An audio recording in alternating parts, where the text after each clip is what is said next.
Hi friends, இன்றைக்கி நம்ம எங்கே போகிறோன்னா ரொம்ப சந்தோஷமான ஒரு இடத்துக்கு.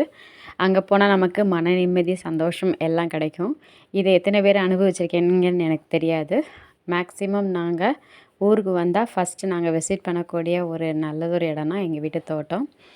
அங்கே ஃபஸ்ட்டு போயிட்டு நல்லா என்ஜாய் பண்ணிட்டு வருவோம் எப்பொழுதுமே.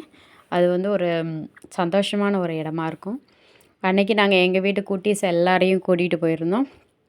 கூட்டிகிட்டு போயிட்டு அங்கே ஒரு 2-3 நாய்க்குட்டிகளை வந்து வளர்த்துட்ருந்தாங்க.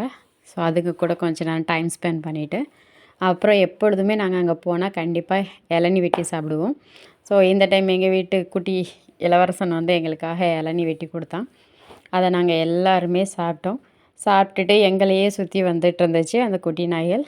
அந்த குட்டிங்களுக்கும் கொஞ்சம் கொஞ்சம் கொடுத்து அதுங்களுக்கு பிஸ்கட் வாங்கிட்டு வந்திருந்தாங்க. அதையும் கொடுத்துட்டு நாங்கள் அந்த இளநீ எல்லாத்தையும் வெட்டி நல்லா வயிறு நிறைய சாப்பிட்டுட்டு அதுக்கப்புறம் சுற்றலாம் அப்படிங்கிற பிளானில் இருந்தோம். அந்த இளநியை சாப்பிட்டு முடிக்கும்போது நல்ல ஒரு வயிறு ஃபில்லான ஃபீலிங் இருந்துச்சு.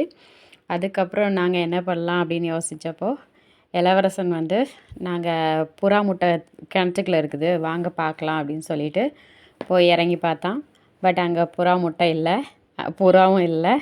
ஜஸ்ட் அப்புறம் அந்த சைடில் இருந்ததை மட்டும் க்ளீன் பண்ணிவிட்டு அவன் வெளியில் வந்துட்டான்.